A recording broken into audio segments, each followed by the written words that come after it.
I'm Paul Levinson, and welcome to Light On, Light Through, episode 172, my review of the second season of For All Mankind. Well, I reviewed all of the first season and the first episode of the second season, if that makes any sense, in an earlier podcast this year on Light On, Light Through on February 21st, 2021. So if you'd like to hear my thoughts about that, and they were good thoughts, just scroll down wherever you are, a few episodes, and you'll see that episode of this podcast, February 21st, 2021. What I'm now going to do is review episodes 2.2 to 2.10, the finale, which was just on today, or late last night. I watched it a few minutes after 12 midnight East Coast time, and it was right up there, one of the nice things about Apple TV Plus. And the way I do these reviews is I reviewed each of these episodes in my blog. I wrote a short review about each of these episodes, and I'll put links to those in the show notes to this episode, so you'll be able to see those as well. And if you'd like to read these, just go to those links. But the point I'm making is what you're going to hear now is really a compilation of, let's see if my arithmetic is right, some 9 reviews, each one written a few minutes after I saw the episode over the past few months. So let's begin with episode 2.2, which I entitled my review of that episode, The Peanut Butter Sandwich. And in some ways, my favorite scene in that episode of For All Mankind was indeed Margot struggling to get a peanut butter sandwich out of a vending machine back in the early 1980s. Now, here's a woman who plays a major role getting people to and back from the moon, and she's doing battle with a recalcitrant vending machine. But her scientific knowledge about negative pressure saves the day and gets the sandwich to drop just as her savvy is still working to get people up there on the moon and back again safely. Otherwise, in this episode, it was really good to see John Lennon in this alternate history alive and well in the 1980s. And of course, complaining about Ronald Reagan and Nancy. And it was reassuring to see the Mars mission still in prime focus, although it continues to be delayed and more of its funding allocated elsewhere to the moon. This uncovers what will be a significant problem in this alternate reality. In one sense, it has to be easier to get to Mars with an active base on the moon.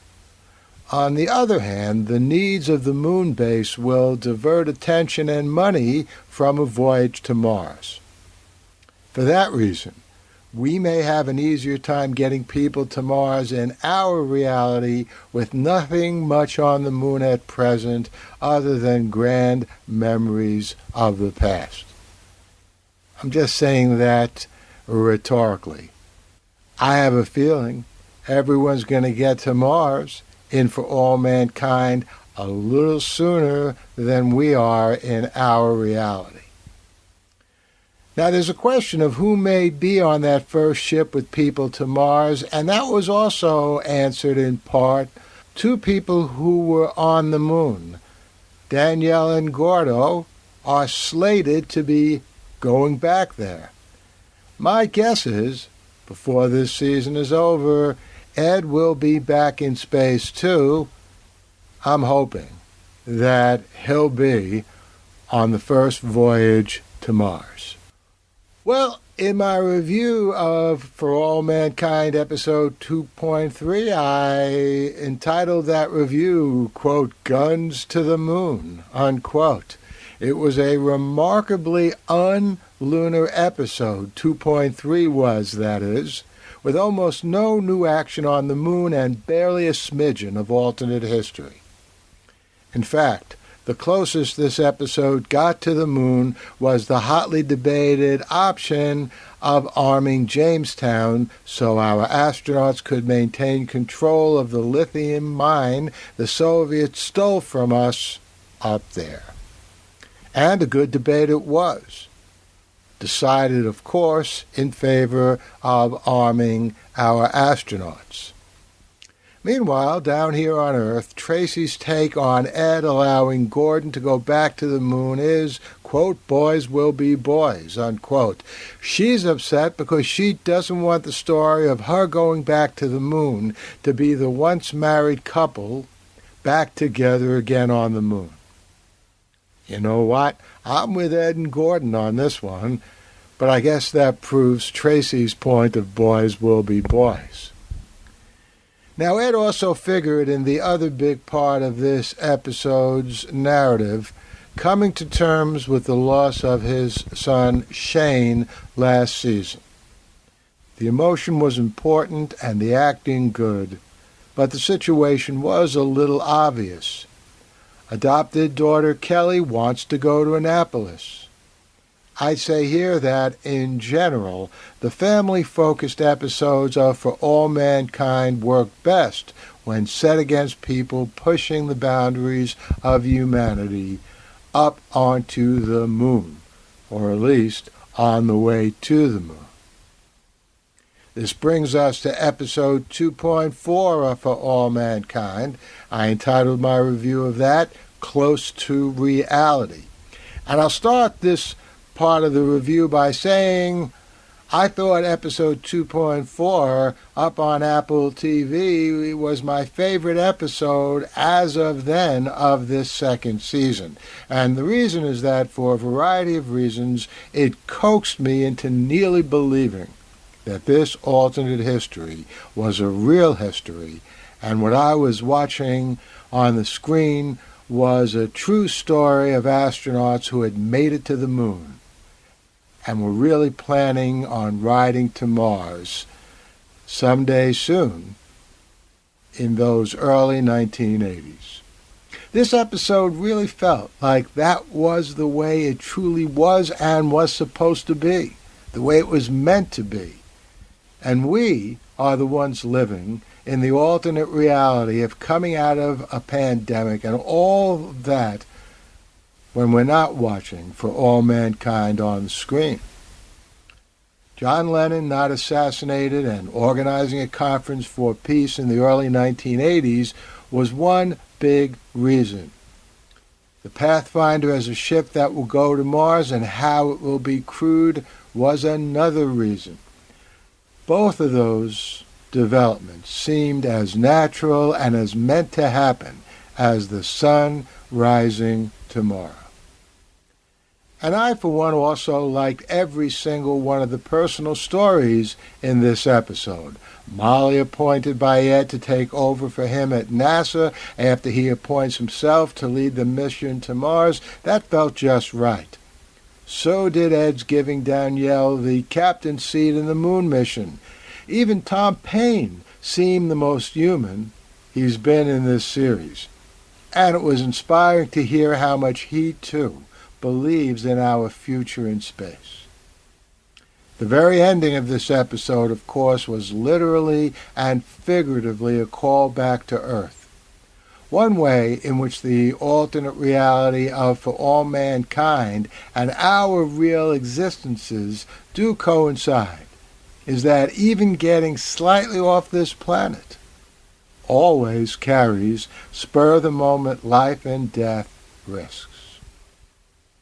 I thought about episode 2.5, what to title it, and I decided to call it Johnny and the Wrath of Khan. It was another good episode of For All Mankind with lots of time for Jamestown on the moon, and that's always one of my favorite places in this series. And the touches of our reality which made it through to this alternate reality were also very enjoyable to see. I especially like that's Johnny Carson's interviews with Tracy on the moon, and Ed's mention of The Wrath of Khan as a movie option. It was good to see the Star Trek franchise thriving even in this alternate history. The scenes and stories back on Earth were, as usual, the least interesting for me. Gordo's condition is getting boring already. Likewise, Ed's interactions with his family, and for that matter, even Molly being tough at NASA. We've seen all of this in slightly different configurations many times in this series. It was good to see Ellen with her true love, though. She remains one of the most interesting, unpredictable characters in the ensemble. Back to Jamestown. Tracy's rough time there makes sense and was good to see played out. The scene between her and the commander of the base was fresh, as was the arrival of the military unit. As of now in this season's narrative, and this is at the end of episode 2.5, the best scenes are the build-up for some of the big stories ahead. And those will no doubt be U.S. and Soviet relations in space, on the moon, and on Earth, and I hope the Pathfinder mission to Mars. I'm looking forward to seeing all of that happen. In the meantime, the best thing about this second season, as I mentioned in my review of the previous episode, is the feeling it conveys that what we're seeing on the screen is more than an alternate reality, and in some real sense actually happened too. Kudos to the series and Ronald D. Moore for creating and stirring that excellent impression. I entitled my review of For All Mankind 2.6 Couplings. It was a really excellent episode of For All Mankind. I'd say the best so far of the second season. The theme, I'd say, was couplings. First and foremost, in terms of space travel and alternate history, would be the Apollo-Soyuz joint mission, or, as of course the Soviets would have it, Soyuz-Apollo. This mission is a perfect vehicle for both the intertwining narratives, humans in space, and the alternate history of the Soviets getting to the moon very shortly before the United States. And as a special treat, it's Alita who comes up with the final fix to the technological solution of the docking problem, in which both sides want to do the penetrating and neither one the passive receiving. And there were some good human coupling stories in this episode, too. I'm glad that Gordo told Sam he aimed to get Tracy back. I guess the odds are against him, but hopeless romantic that I am, I really hope he succeeds. And Ellen and Pam were good to see together, too. The scene in which Ellen breaks the news to her husband was really moving. In many ways, I thought it was the best scene in this episode, in which just about every scene vied for being the best, including that ominous last scene in which our astronauts are now in Russia. Of the two groups, the astronauts and the cosmonauts learn to work together in free America. But the Soviet Union was totalitarian, and the question will be whether the humanity we saw in the cosmonauts in America, including another primo scene in which we learn the truth about Laika the dog, that is the first dog to be in space, the first animal to be in space, the first living thing to be in space, by which I mean to come from planet Earth and be launched into space.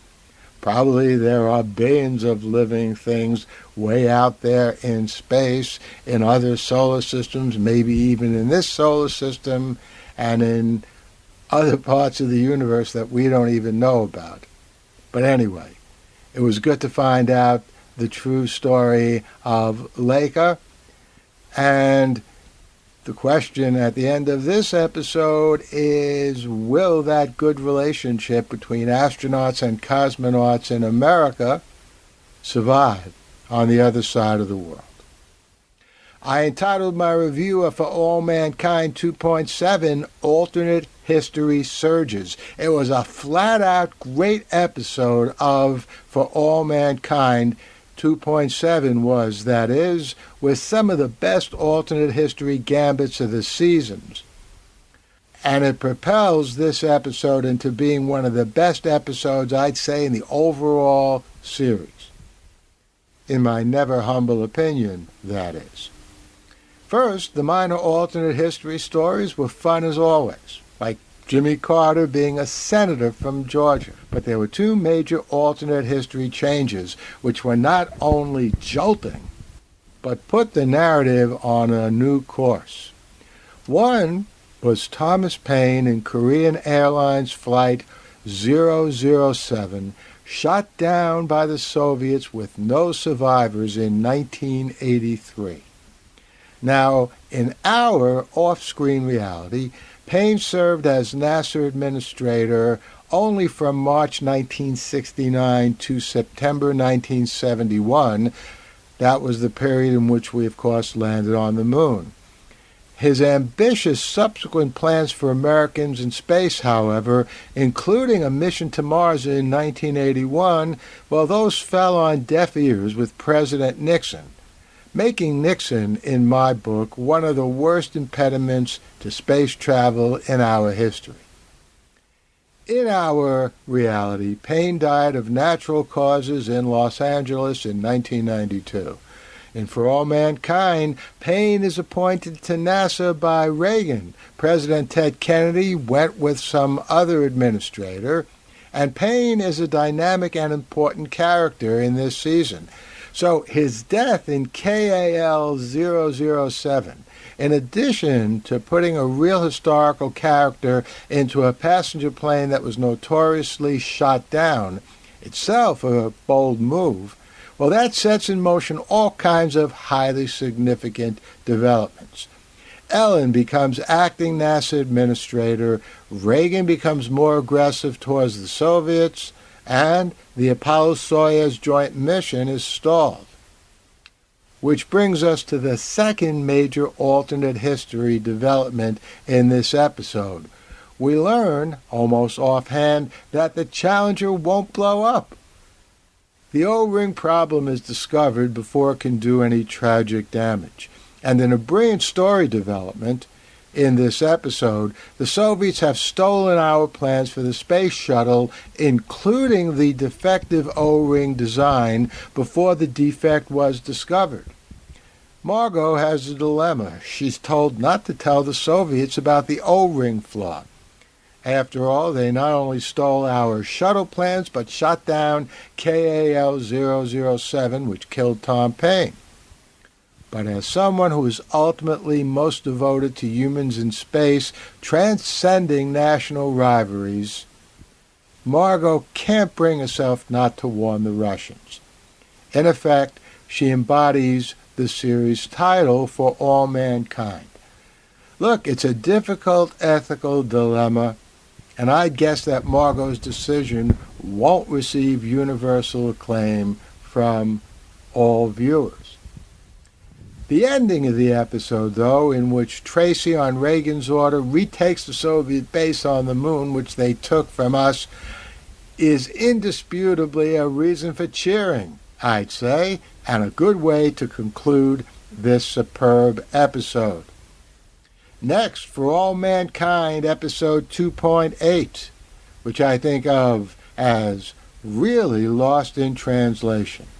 Now, in terms of going out into our solar system, the only really significant event happened at the very end of For All Mankind 2.8, but it was a significant event indeed.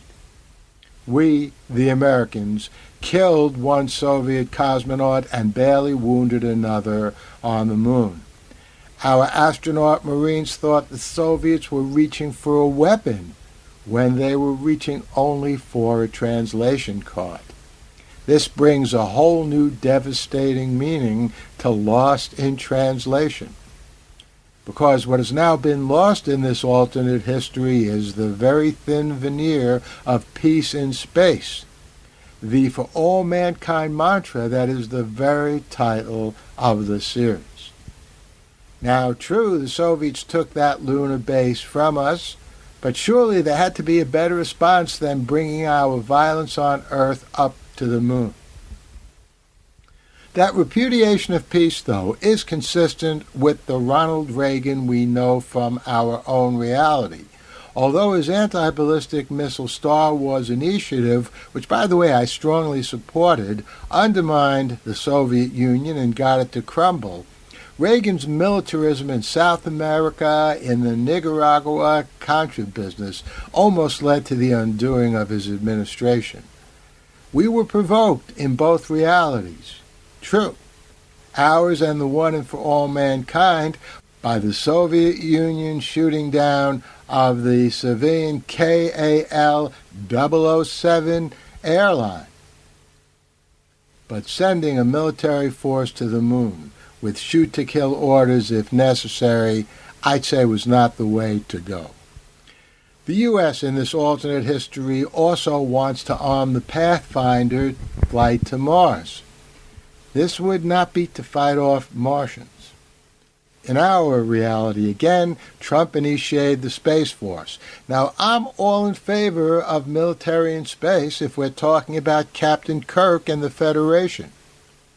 But that's idealistic fiction about the future, both in our reality and in For All Mankind, and in For All Mankind at this point. It's fiction about an alternate past, not the future. That past looks, as of episode 2.8, to be leading to a far more dangerous future than Star Trek. Now, although I don't like that development at all, kudos again to For All Mankind for showing it to us, or showing us to us, in this new episode.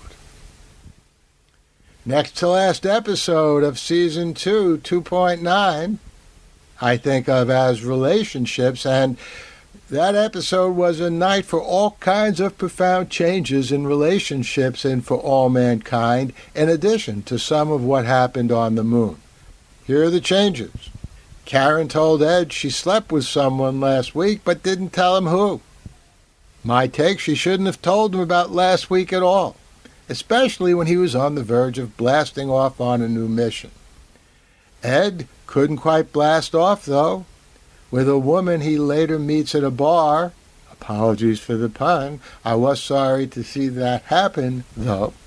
Molly and Wayne almost break up over Molly's insistence on going to Mexico for a quack treatment of her glaucoma, but she comes to her senses, and she and Wayne hug and are staying together. Good. Tracy and Gordo are back in bunk together on the moon. Yes. And Ellen and Pam break up. More specifically, Pam leaves so as not to get in the way of Ellen maybe being elected president someday. And that great alternate reality flourish deserves a paragraph of its own, or at least a couple of comments. Lee Atwater, a real historical, political, operated genius, depending upon how you look at it, in our reality helped Reagan win twice and George H.W. Bush win the presidency once. And Atwater thinks Ellen should run for Congress and eventually president. Now, other than Atwater being a Republican, I think that's a great path for all mankind to follow in subsequent seasons. And I look forward to that. But back to the moon for now in this alternate 1983 history. Of course the Soviets were bound to attack on the moon, even as they went ahead with Apollo-Soyuz, because they had to take some revenge for what happened with Tracy's team. That is, the killing of one cosmonaut and the badly wounding of another. But you know, it was tough to see, especially after Danielle earlier quoted from Star Trek. Let's face it, the U.S. and the Soviets at war is a poor path indeed to a united federation. And the Season 2 finale, just up on Apple TV Plus today, I think of as definitely not the end. Now, this finale was about as good as it gets, which is about as good as any science fiction, space travel, alternate history can get, which, by my lights, is grand indeed.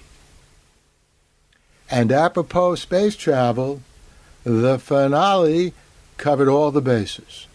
The U.S. and USSR in this 1 hour attacked each other on the moon with loss of life on both sides and made peace in space with a defiant Soyuz docking, and on Earth, where this docking inspired the war-prone Reagan to reach his hand out in peace to Andropov, the Soviet leader.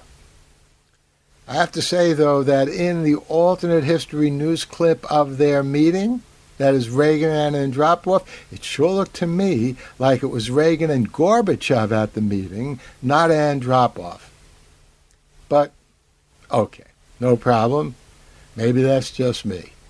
Now, two highlights of the near war on the moon and on Earth were Ed firing on and obliterating the Sea Dragon. That's a great name for a ship, but it's gone now. Sacrificed to the cause of peace. And there was some great sequences in how that firing on the Sea Dragon came to happen on Pathfinder. The action on the Jamestown moon base was also nail-biting and heart-in-the-mouth. Now, I would much rather have seen Gordo and Tracy survive, of course, but they're not surviving, losing their lives by just a minute or two was tragic, heartbreaking, but realistic. I also very much like Kelly quoting John Lennon. Quote, "Everything will be okay in the end, and if it's not okay, it's not the end." Kelly does this to get her bearings in her turbulent life.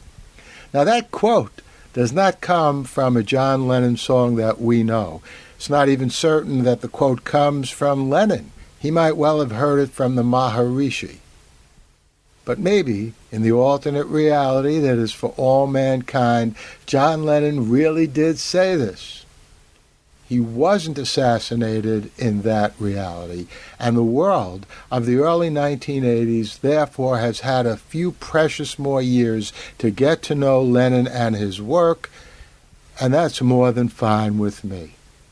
I think Lennon's assassination was one of the most grievous of the 20th century, and I sent my time traveler, Jeff Harris, back in time to save John Lennon in my novel, The Loose Ends Saga.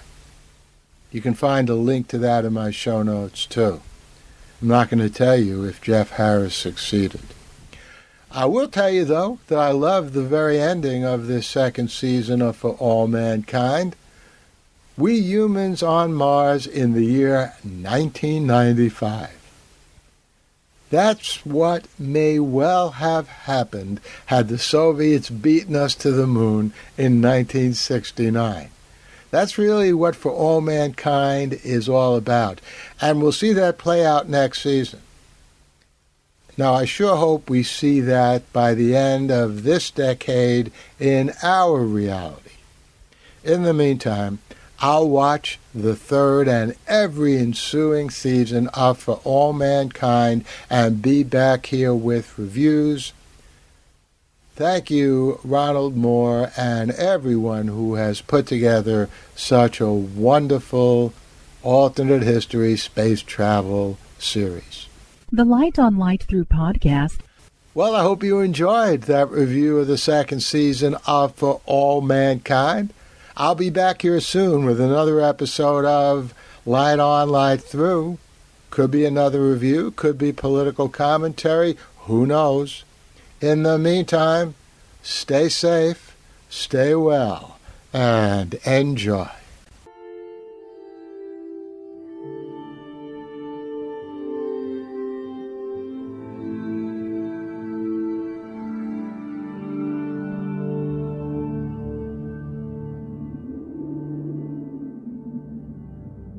Athens, 2042 AD. She ripped the paper in half, then ripped the halves, then ripped what was left again into bits and pieces of history that could have been.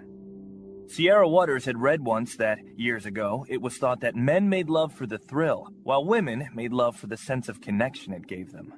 Curled Up with a Good Book says Sierra Waters is sexy as hell. You can find out more about The Plot to Save Socrates by Paul Levinson at theplottosavesocrates.com.